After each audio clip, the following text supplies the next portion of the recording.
Good morning everyone. कल की class में हम लोगों ने इंडियन पॉलिटी का सिलेबस डिस्कस किया था।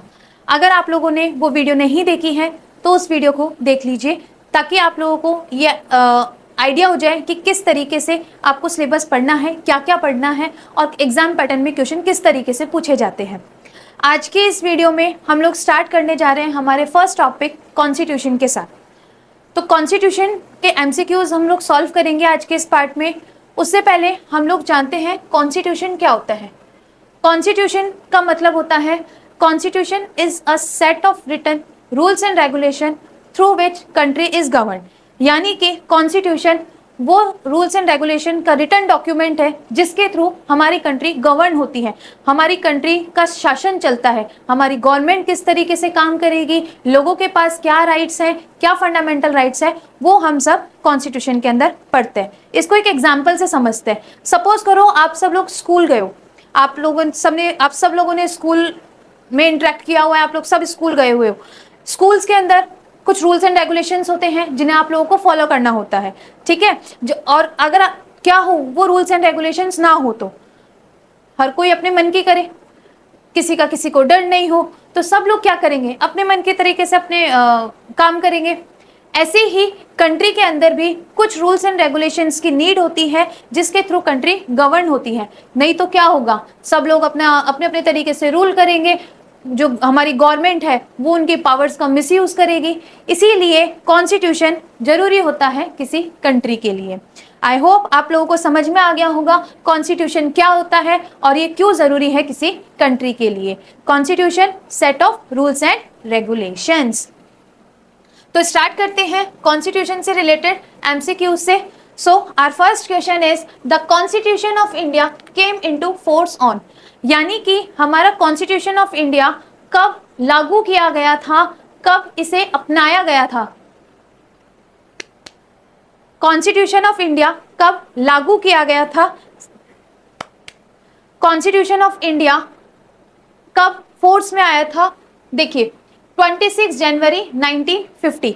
यहां पर आपको कुछ डेट्स को याद रखना है, कुछ टर्म्स को याद रखना है। लाइक फोर्समेंट, फोर्स हुआ था 26 जनवरी 1950, 26 जनवरी 1950। और फिर इसी दिन को हम लोग as a republic day celebrate करते हैं। Next question is the constitution of India was adopted on.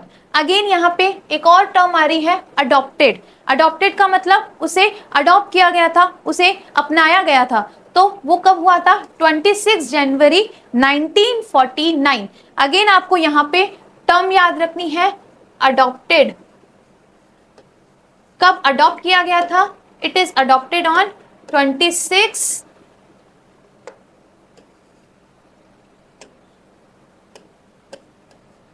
नवंबर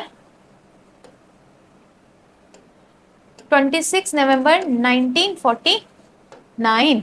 तो adopted and force, I think इसमें आप लोगों का कोई कंफ्यूजन नहीं होगा। फोर्स हुआ था 26 जनवरी 1950।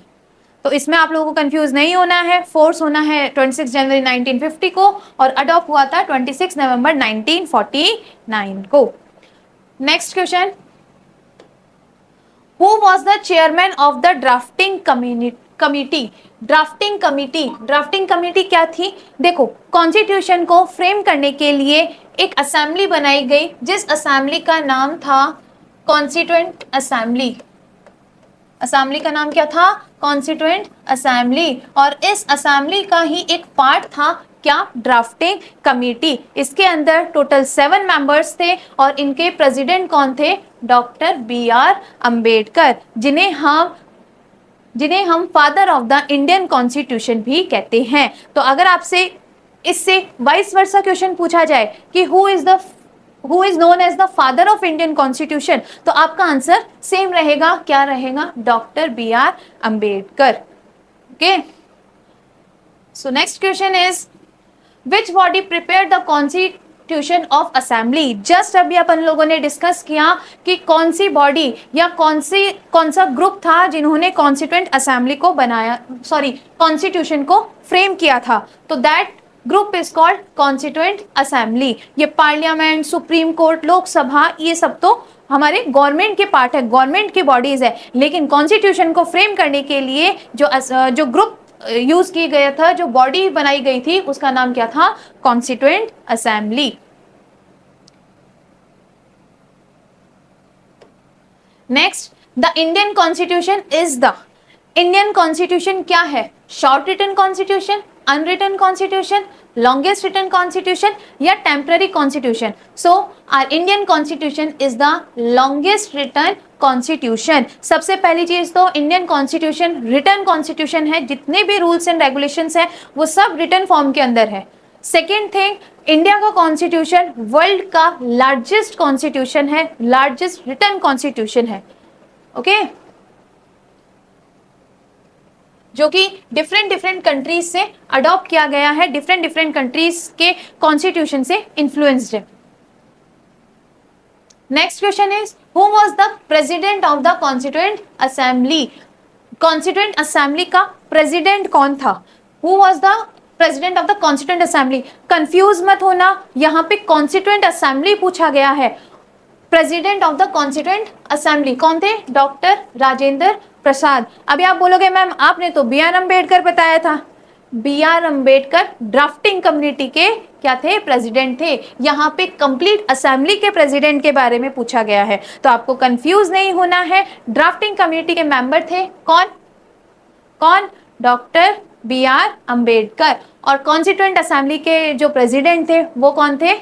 कौन थे? डॉक्टर राजेंद्र प्रसाद। जैसे कि आपके स्कूल के अंदर होता है, आपके एंटायर स्कूल का डायरेक्टर कोई और होता है और आपके विंग का इंचार्ज कोई और होता है, ऐसे ही जो ड्राफ्टिंग कमेटी थी उसके इंचार्ज कौन थे? उसके जो प्रेसिडेंट थे वो कौन थे? Doctor B R Ambedkar. और जो एंटायर असेंबली थी, कॉन्स्टिट्यूएंट असेंबली थी, उसके प्रेसिडेंट कौन थे? Doctor Rajendra Prasad. Clear? Next, why was 26 January chosen as the enforcement date?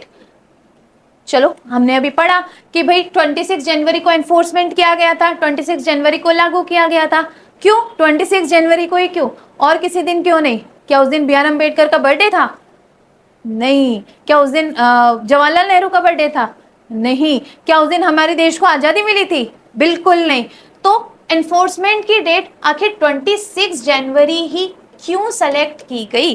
सबसे बड़ा क्वेश्चन। भाई कोई सा भी डे यूज कर सकते थे, कोई सी भी डेट यूज कर सकते थे, व्हाई ओनली 26 जनवरी? तो इसका आंसर बहुत ही सिंपल है, इसके पीछे है हमारी हिस्ट्री। हिस्ट्री क्या बताती है कि बेटा 26 जनवरी 1930 में इंडियन नेशनल कांग्रेस ने डिमांड करी थी किसकी?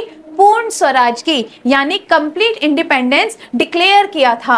और उसी को रिमार्क रखने के लिए, उसी को ऑनर रखने के लिए 26 जनवरी को क्या किया गया? As a republic day celebrate किया गया, as a enforcement day of constitution बनाया गया। आई होप ये आप लोगों को क्लियर होगा क्यों सिर्फ 26 जनवरी ही अडॉप्ट की गई। Next, which country has an unwritten constitution? India तो नहीं है भाई। क्यों नहीं है इंडिया? क्योंकि अभी अभी मैडम हम पढ़ कर रहे हैं कि इंडिया का तो सबसे लॉन्गेस्ट रिटन कॉन्स्टिट्यूशन है, तो फिर अब ये unwritten constitution, ma'am constitution unwritten भी होता है क्या? ऑफ कोर्स होता है। हमारे यूनाइटेड किंगडम का कॉन्स्टिट्यूशन अनरिटन कॉन्स्टिट्यूशन है, ठीक है। Next, the constitution of India is called the supreme law. Why? कि हमारे कॉन्स्टिट्यूशन को सुप्रीम लॉ माना जाता है। क्यों माना जाता है? क्योंकि सारे लॉज जो है वो इसी के अंदर है, यानी कि जितनी भी पावर है वो किसके पास है? कॉन्स्टिट्यूशन के पास है। कोई प्रेसिडेंट नहीं, कोई प्राइम मिनिस्टर नहीं, कोई गवर्नमेंट नहीं, जो पावर है वो किसके पास है? कॉन्स्टिट्यूशन के पास है। जो पावर है वो किसके पास है? कॉन्स्टिट्यूशन के पास है। जो गवर्नमेंट रूल करेगी वो किसके अकॉर्डिंग रूल करेगी? कॉन्स्टिट्यूशन के अकॉर्डिंग रूल करेगी। तो क्या इंग्लिश में लिखा है इसलिए? अरे जो हमारा कॉन्स्टिट्यूशन है वो दोनों लैंग्वेज में लिखा है, तो ये ऑप्शन तो हो ही नहीं सकता। दूसरा, it is made by parliament, parliament ने बनाया था कॉन्स्टिट्यूशन, ऑफ कोर्स नॉट, तो ये ऑप्शन भी नहीं हो सकता। Only the president can change it, no, that option is also not correct. So the correct option is all laws must be consist with it. Next question is which of the following is true about the Indian constitution, इनमें से कौन सा option Indian constitution के लिए correct है। So first option is it can never be amended, second option is it is both rigged and flexible, third option is it is completely rigged and fourth one is it is completely flexible. पहले यहाँ पे terms को समझते हैं। देखो, amendment, amended, amended word का मतलब क्या होता है, आप लोगों ने अमेंडमेंट वर्ड सुना होगा। अमेंडमेंट वर्ड का मतलब क्या होता है, चेंजेस लाना। कॉन्स्टिट्यूशन के अंदर कुछ चेंजेस लाने को अपन क्या बोलते हैं, अमेंडमेंट बोलते हैं। तो कॉन्स्टिट्यूशन में क्या हम चेंजेस नहीं ला सकते, कॉन्स्टिट्यूशन में अमेंडमेंट नहीं होते क्या, होते हैं, ऑफ कोर्स होते हैं, तो ये ऑप्शन तो गलत है। Second, it is completely rigged, rigged word का मतलब क्या होता है, कठोर होना, बहुत ही स्ट्रिक्ट होना। तो क्या कॉन्स्टिट्यूशन ओनली स्ट्रिक्ट है कि भाई जैसा लिख दिया वो तो अब करना ही करना है, चाहे कुछ ही हो जाए, उसे आप चेंज नहीं कर सकते, ऐसा नहीं होता है। कॉन्स्टिट्यूशन के अंदर अमेंडमेंट्स होते हैं। अगर ऐसा लगता है कि ये जो लॉ है वो करेक्ट नहीं है, इससे किसी सेक्शन को हार्म पहुंच रहा है, तो इट कैन बी चेंज, तो ये ऑप्शन भी रॉन्ग है। Next option is it is completely flexible, flexible word का मतलब क्या होता है, जो इजीली चेंज हो जाए। तो क्या कॉन्स्टिट्यूशन इतनी इजी तरीके से चेंज हो जाता है, ऑफ कोर्स नॉट, तो ये कंप्लीटली फ्लेक्सिबल भी नहीं है। तो क्या है, it is both rigged and flexible. भाई कठोर भी है और फ्लेक्सिबल भी है। कठोर कैसे है, स्ट्रिक्ट कैसे है कि जो कॉन्स्टिट्यूशन के अंदर लिखा हुआ है that you have to follow, आपको कह दिया कि आपको हेलमेट पहनना है तो आपको हेलमेट पहनना है। अगर कह दिया कि इलेक्शन से ही गवर्नमेंट इलेक्ट होगी तो इलेक्शन से ही गवर्नमेंट इलेक्ट होगी। लेकिन फ्लेक्सिबल भी है, फ्लेक्सिबल कैसे है कि भाई ये कोई लॉ है जो कि किसी सेक्शन को हार्म कर रहा है, जैसे कि हेलमेट अपन को वेयर करना है, ठीक है, लेकिन जो हमारी सिख कमेटी होती है वो तो पगड़ी भी पहन रही है, हेलमेट फिर वो कैसे पहनेगी, तो वो क्या कर सकती है, उसको चेंज कर सकती है। तो कहने का मतलब क्या है, दोनों ही रिग्ड एंड फ्लेक्सिबल है। आई होप ये आप लोगों को क्लियर होगा। Next, the constitution declare India as a, constitution declares India as a, constitution से किसी भी कंट्री के अंदर अगर कॉन्स्टिट्यूशन है तो वो कंट्री रिपब्लिक कंट्री है। वो कंट्री कैसी है, रिपब्लिक कंट्री है। मोनार्क सिस्टम जरूरी नहीं है मोनार्की ही रहे वो, और जरूरी नहीं है अगर कॉन्स्टिट्यूशन है तो वो डेमोक्रेसी है, मोनार्की सिस्टम नहीं चल सकता वहां। लेकिन कॉन्स्टिट्यूशन है मतलब वो कंट्री कैसी है, रिपब्लिक है, यानी कि कोई भी उसके ऊपर रूल करने वाला नहीं है। जो रूल चलेगा वो केवल किसका चलेगा, कॉन्स्टिट्यूशन का चलेगा। आई होप ये आपको क्लियर होगा। Next, which language was originally use to write the constitution, कौन सी लैंग्वेज यूज की गई कॉन्स्टिट्यूशन के लिए, पीछे पढ़कर आए हैं, बताओ जल्दी से।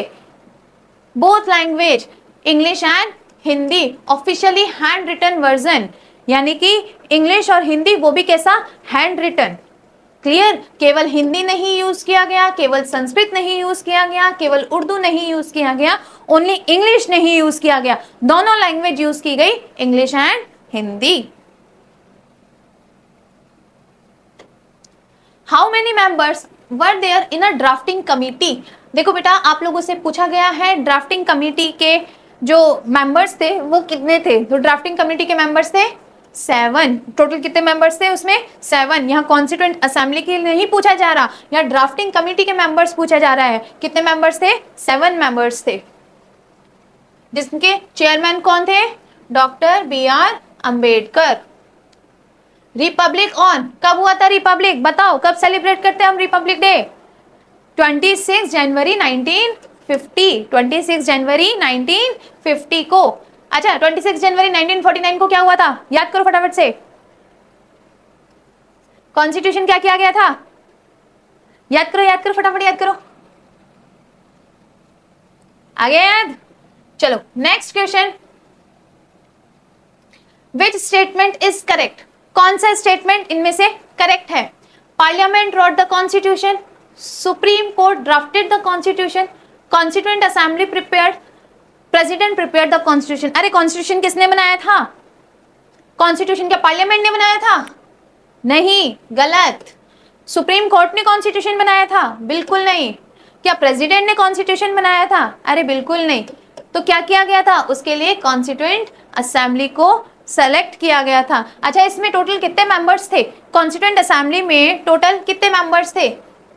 389 मेंबर्स थे। टोटल कितने मेंबर्स थे? 389 मेंबर्स थे। So these all are the important MCQs regarding the Constitution of India। फटाफट से क्विक रिवीजन करते हैं।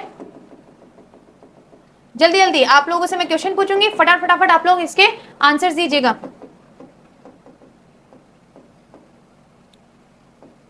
हाँ, constitution of India came into force on force में कब आया था? 26 जनवरी 1950।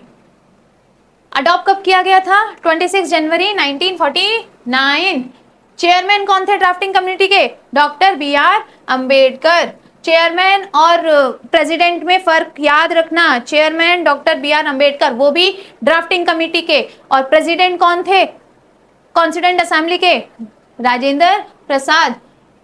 कौन सी बॉडी प्रिपेयर करी गई थी कॉन्स्टिट्यूशन के लिए? Constituent assembly.